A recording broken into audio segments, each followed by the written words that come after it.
La Bible dit dans Ésaïe, chapitre 60, et le verset 16, « Tu suceras le lait des nations, tu suceras la mamelle des rois, et tu sauras que je suis l'Éternel, ton Sauveur, ton Rédempteur, le puissant de Jacob. » Prions.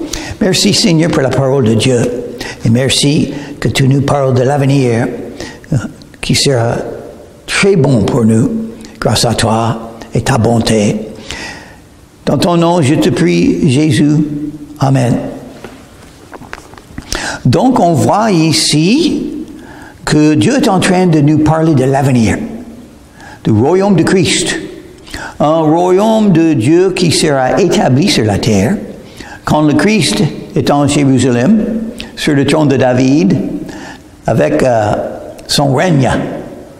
Pendant 1000 ans, Jésus sera le roi de toute la terre, simplement, je crois, pour nous faire voir ce qui peut arriver sur la terre si on avait un bon chef, un bon patron, un Dieu qui était là en train de tout faire, tout gouverner. Et nous serons là, nous les croyants serons là pour régner avec lui. Ça va être très bien. Dieu va le faire, parce qu'il veut le faire. Il veut la bonté, la justice, la paix. Et donc, les hommes ont failli. Donc, la violence et la guerre, la haine. Mais Dieu n'est pas ça. Il voit combien les hommes tombent et perdent et détruisent. Et Dieu va le changer quand Jésus revient.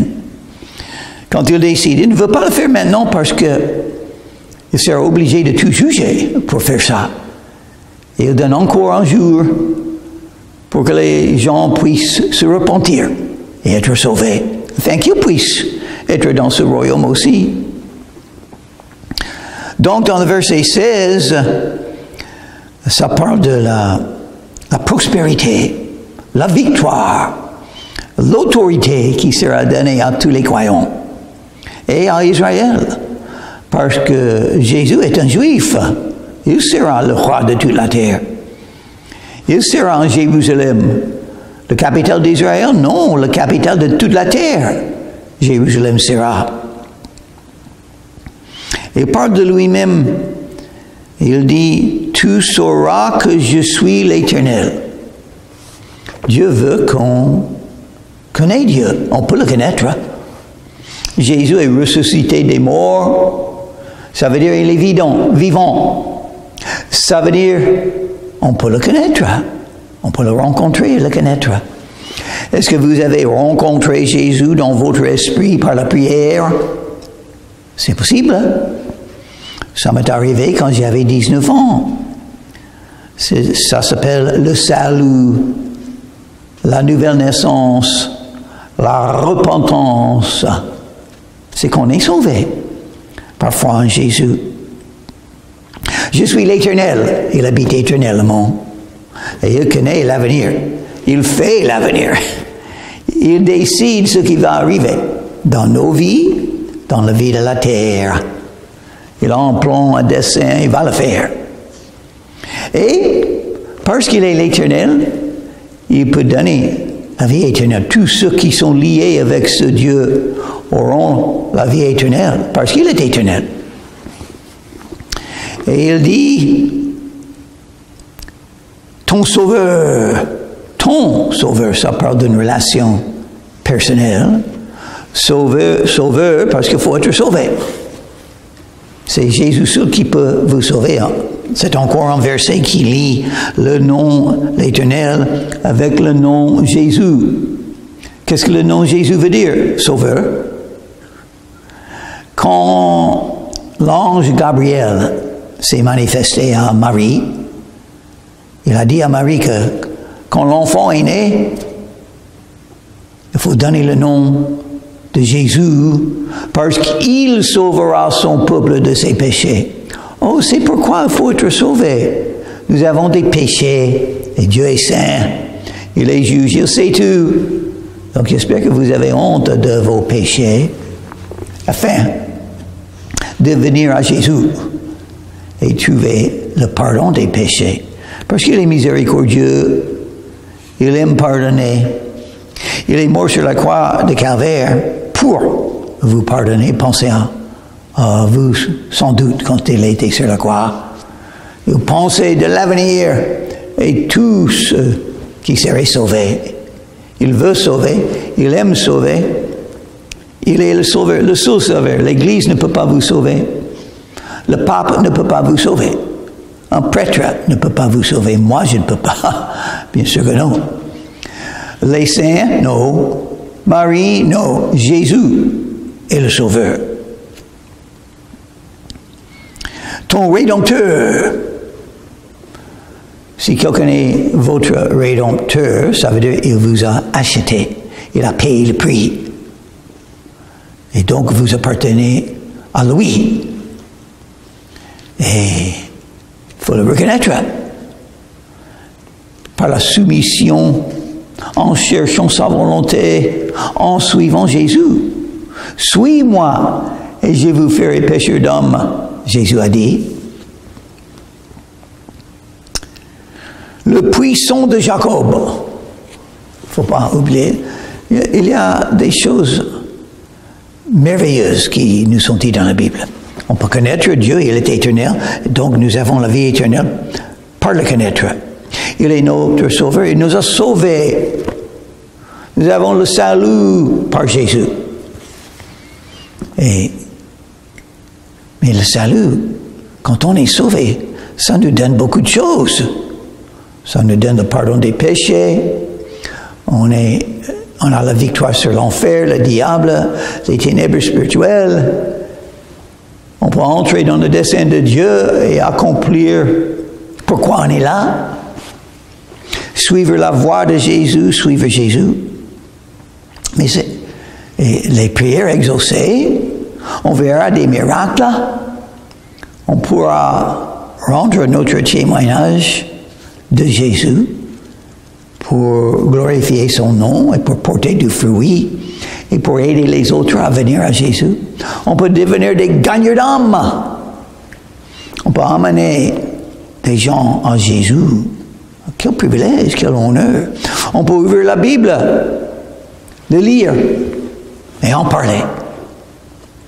Quel privilège, quel honneur. Et on peut penser à l'avenir. Mais on a l'avenir éternel.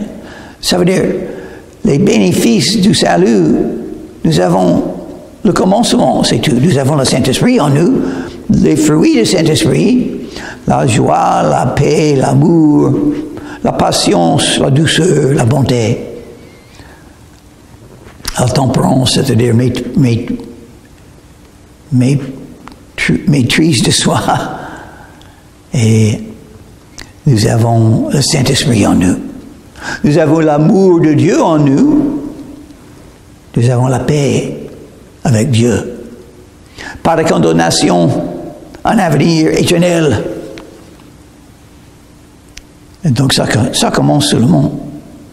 Mais la prophétie d'Ésaïe, il parle maintenant du royaume de Dieu. Il parle aussi d'Israël. Ils ont quand même un avenir. Malgré les châtiments, malgré les détresses, malgré des jugements de Dieu qui vont tomber sur eux, malgré l'armée des Babyloniennes, ils ont un avenir. Parce que Dieu agit. Oh, et parce que Dieu est puissant, le puissant de Jacob. Jacob, Israël, c'est le même. N'est-ce pas? Jacob, il est né Jacob, le fils d'Isaac, le petit-fils d'Abraham, Jacob. Mais c'est pas bon le nom Jacob. Ça veut dire qu'il profite des autres. Dans un sens, un voleur.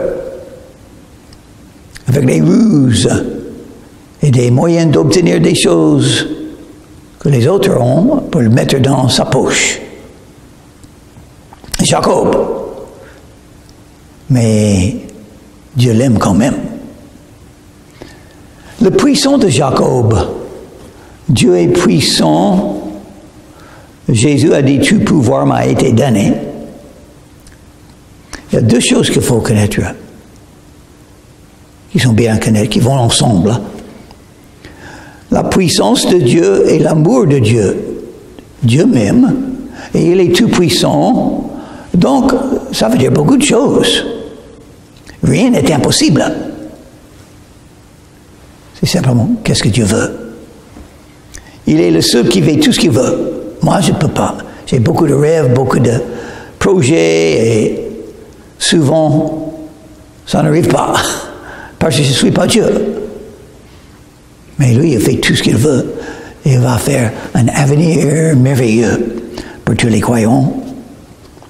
Et il m'aime avec toute cette puissance. Tout est à moi, ça veut dire, tout est à Dieu. Tout est à moi. Tout ce qu'il veut faire peut toucher un cœur, peut changer comment ils vont agir envers moi. Il peut toucher un cœur pour que je puisse les amener à Jésus. Il peut ouvrir les portes ou fermer les portes. Il peut appeler. Il peut donner ses dons. Il peut me bénir comme il veut. Il peut tout faire. Il exauce mes prières. Il peut tout faire. Oh, l'homme, verset 17, va parler de ce qu'il va faire. Moi, je suis faible. Je suis petit. Je ne peux pas beaucoup faire. Mais Dieu, oui. Au lieu de l'airain, je ferai venir de l'or. Au lieu de fer, je ferai venir de l'argent. Au lieu du bois, de l'airain. Et au lieu des pierres, du fer. Je ferai régner sur toi la paix. Et dominer la justice. Qu'est-ce que c'est l'avenir? La paix. On aimerait bien avoir la paix. Il y a toujours des guerres. Je suis né juste après la Deuxième Guerre mondiale. Quand j'étais bébé, l'USA avait une guerre en Corée. Et puis Vietnam. Et Irak. Et partout dans le monde. Des soldats qui, avec des fusils. Maintenant des guerres en Gaza, en Ukraine, dans quelques pays en Afrique. Et les menaces de la guerre sont partout. Est-ce qu'on va avoir une guerre avec une plus grande guerre avec la Russie, une guerre avec la Chine? C'est terrible. Quand est-ce qu'on aura la paix? Quand Dieu le fait. Jésus est le prince de la paix. Il va faire la paix quand il revient. Il va détruire les armées de l'Antéchrist. L'Antéchrist qui sera en Israël. Pour détruire tous les Juifs. Et ça, c'est impossible parce que les Juifs sont dans le dessein de Dieu. C'est Dieu qui a établi les Juifs dans le lignage d'Abraham avec une promesse. Ceux qui vous bénissent, je bénirai. Ceux qui vous maudissent, je maudirai. Et ça arrive. Ça arrive toujours. Où se trouve Hitler? Et son royaume et ses armées sont plus là. Où se trouvent les Juifs? Plus que jamais. Il y a plus que jamais. Pourquoi? Parce que Dieu a donné cette promesse à Abraham. Et la même chose arrivera avec l'Antéchrist, qui va avoir beaucoup plus d'haine, même. Il sera pire qu'Hitler. Il y a beaucoup des Antéchrists, mais le dernier, celui qui règne sur la terre pendant 7 ans, lui, sera le pire. C'est horrible, mais Dieu va l'utiliser pour préparer le monde pour le retour de Jésus. Quand Jésus revient, il va le détruire. Et Jésus va établir facilement la paix sur toute la terre. Plus de violence, plus de haine, plus de guerre. Parce que Dieu le fera.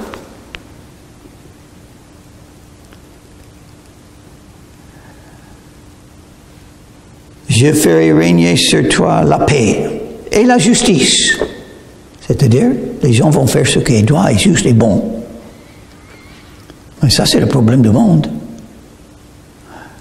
Qu'est-ce que les gens font contre leurs voisins, contre leurs prochains?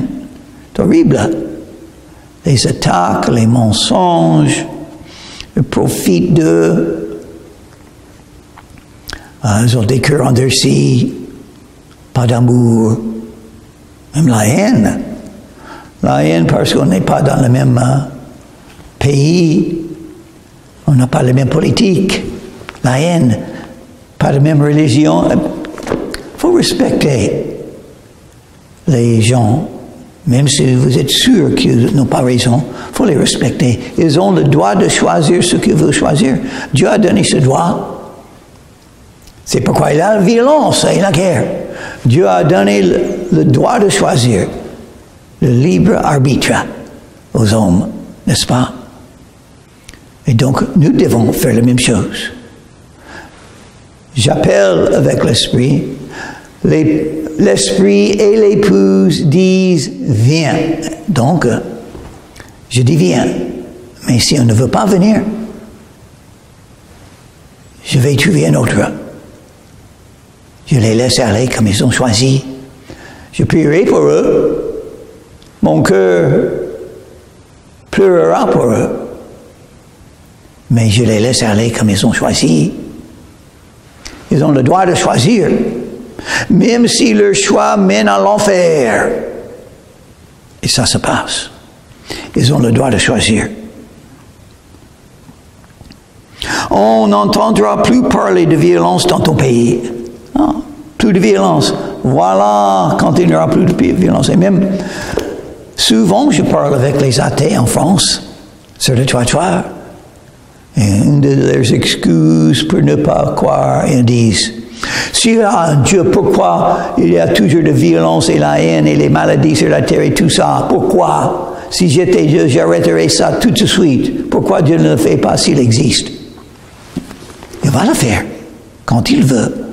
Vous n'êtes pas Dieu. Vous ne pouvez pas décider, vous ne pouvez pas dire, aujourd'hui, il faut tout arrêter. C'est Jésus qui fera ça. Parce que s'il fait ça, il sera obligé de vous juger. Et vous serez dans l'enfer. Mais il vous donne encore un jour pour vous repentir, pour changer d'avis, pour tourner vous et venir à Jésus. Parce qu'il vous aime. Mais il vous a donné le choix. Il agit dans votre vie pour vous réveiller, pour que vous puissiez savoir. Il vous faut un sauveur. Il vous faut le Tout-Puissant.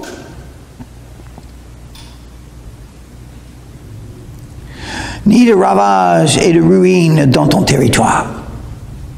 Ils sont détruits. Le diable détruit. Le premier verset de la Bible, au commencement, Dieu a créé le ciel et la terre. Dieu crée. Il a créé. Et nous devons suivre son exemple. Il faut accomplir des choses. Qu'est-ce que je peux accomplir avec ma petite fille? Qu'est-ce que je peux bâtir, construire, faire mieux, améliorer? Mais les êtres sont en train de détruire. Gaza, Ukraine, détruit.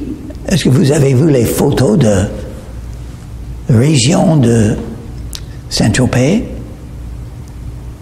après que les Alliés ont eu leur débarquement? Beaucoup de choses détruites.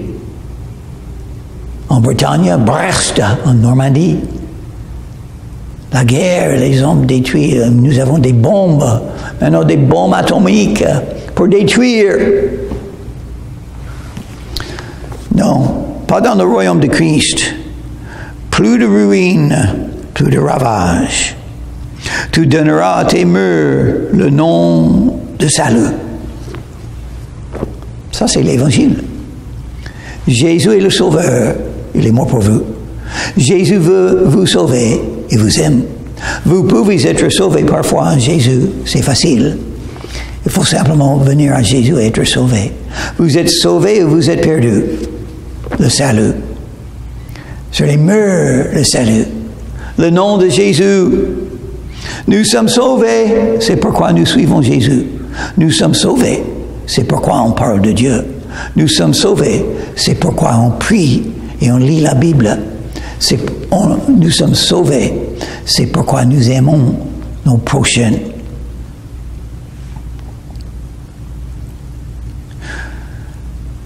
Et à tes portes, celui de gloire. Ça va glorifier le nom de Dieu. Dieu va être glorifié pour tout ce qu'il fait. Son avenir, ses promesses. Sa vérité, son salut. Le Fils de Dieu, mort pour nous. Qu'est-ce qui est mieux que l'Évangile, la bonne nouvelle? Rien qui est mieux que ça. Ce ne sera plus le soleil qui te servira de lumière pendant le jour, ni la lune qui t'éclairera de sa lueur. Mais l'Éternel sera ta lumière à toujours. L'Éternel sera ta lumière. Encore un verset qui parle de Jésus. Qu'est-ce que Jésus a dit? Je suis la lumière du monde. Jésus a dit de lui-même, il est la lumière. Donc, lié avec ce verset, il est l'Éternel. L'Éternel sera ta lumière à toujours. À toujours. La vie présente est très courte. Il faut penser à ça, il faut réfléchir.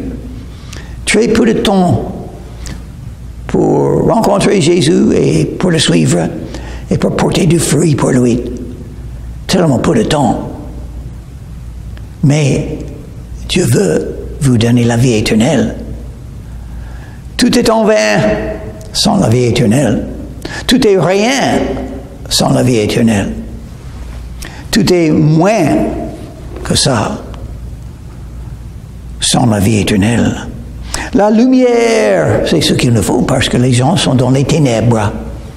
Les mensonges ont été dits avec l'intelligence, avec éducation, avec un vocabulaire qu'on ne peut pas réfuter. Les excuses pour ne pas croire. Les excuses pour ne pas suivre Jésus. Les excuses. La sagesse de ce monde qui est une folie à Dieu. Mais comment échapper? Les ténèbres, elles sont partout. Les actualités, les livres, les films, les écoles, partout les mensonges sont dits. Il n'y a que la vie humaine, il n'y a que la vie présente, c'est un mensonge. Dieu est là. On peut avoir la vie spirituelle. Et même Jésus a dit, il faut naître de nouveau. La nouvelle naissance, quand on vient à la lumière qui brille dans les ténèbres. Les ténèbres sont des mensonges. Les ténèbres parlent de la puissance du diable qui fait ôter la semence de la vérité des cœurs. La lumière est ce que le monde a besoin. On a besoin de la lumière pour échapper les ténèbres. Et nous avons la lumière de Jésus. Nous avons la lumière de la bonne nouvelle de Jésus. Et tout le monde a besoin de ça. C'est pourquoi ça marche. Dieu peut toucher les cœurs endurcis. Il peut changer un cœur de pierre dans un cœur de chair. Il peut sauver, parce qu'il est le sauveur. Il agit maintenant, et nous prions pour la région du golfe de Saint-Tropez, parce que les besoins sont grands. Il y a trop de perdus, trop de gens dans les ténèbres. Qui va partager l'Évangile? Mais nous sommes toujours là. Nous connaissons Jésus. Nous pouvons rendre notre témoignage de Jésus. Pourquoi pas le faire? Ouvertement.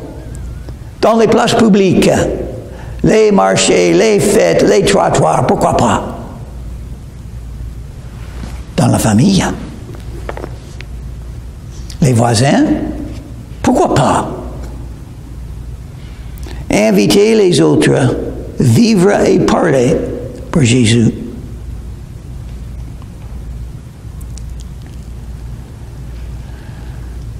Verset 19. Ce ne sera plus le soleil qui te servira de lumière pendant le jour. Et verset 20. Ton soleil ne se couchera plus, et ta lune n'obscurcira plus, car l'Éternel sera ta lumière à toujours, et les jours de ton deuil seront passés. Intéressant. Plus de mort, plus de souffrance, plus de maladie, plus de violence, plus de ténèbres. On a maintenant le soleil et la lune, mais ils ne brillent pas toujours. Il y a la journée, mais il y a aussi la nuit. Mais dans l'avenir, Dieu dit, non, plus de ténèbres. Il sera le jour tout le temps, pour symboliser que Dieu est là. Il est là tout le temps. Il est toujours avec nous. La lumière est toujours là pour nous guider, pour nous éclairer, pour dire voici la voie, il faut le suivre. Et si vous connaissez Jésus, et si vous êtes soumis à lui, et si vous avez les oreilles pour entendre, vous allez connaître la voie, il faut choisir. Il faut faire attention. Si l'Esprit vous dit, allez par là, et vous n'écoutez pas, et vous allez par là, ça c'est la voie de destruction. Ça c'est la voie de tristesse, et de douleur, et de regret. Il n'y aura plus des justes parmi ton peuple. Ils posséderont à toujours le pays. C'est le rejeton que j'ai planté, l'œuvre de mes mains, pour servir à ma gloire. Le rejeton, c'est Jésus. Il est l'œuvre de Dieu dans un sens. Il a quitté le ciel, Jésus habitait éternellement. Quand il est né de Marie, c'était le moyen de venir dans le monde, mais ce n'était pas le commencement de son être. Il est Dieu. Jean chapitre 1, verset 1 le dit très clair. Au commencement était la parole, et la parole était avec Dieu, et la parole était Dieu. Comment ça c'est possible? Parce que Fils de Dieu veut dire Dieu le Fils. Le Père, le Fils et le Saint-Esprit. Le plus petit deviendra un millier, et le moindre une nation puissante. Moi, l'Éternel, je hâterai ces choses en leur temps. En leur temps, ça c'est quelque chose de clé à connaître, n'est-ce pas? Les athées disent, pourquoi Dieu ne le fait pas maintenant? Il le fera quand il veut. Dans le temps que Dieu décide, il est Dieu, nous sommes ses serviteurs, c'est tout. Et Dieu décide de tout. Une autre chose qu'il va faire, le plus petit deviendra un millier, parce que Dieu aime donner des preuves qu'il est Dieu. Il décide. Il peut prendre le moindre des choses, comme quelques poissons et quelques pains. Jésus a fait pour donner manger à des milliers. Il aime prendre ce qui est pratiquement rien, presque rien, et faire quelque chose avec. Donc j'ai l'espérance pour moi. Et pour vous. Parce que nous sommes moins que ça. Le plus petit, il a fait ça avec David, n'est-ce pas? Le plus jeune, personne ne remarquait pas. Il était dans la campagne, avec les brebis, avec les agneaux, avec les moutons.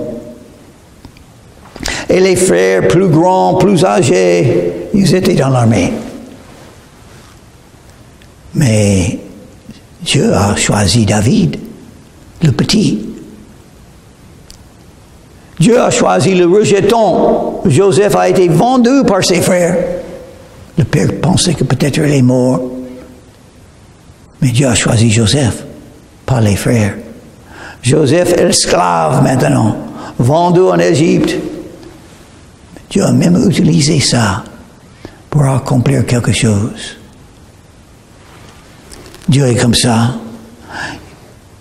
Jésus le rejetant, rejeté par son peuple. Mais il reviendra et tous les Juifs vont croire en lui à ce moment-là. Ils seront préparés par 7 ans de la grande tribulation. Les souffrances de Jacob vont accomplir quelque chose dans leur cœur. Ils seront préparés pour dire oui, j'ai besoin d'un sauveur.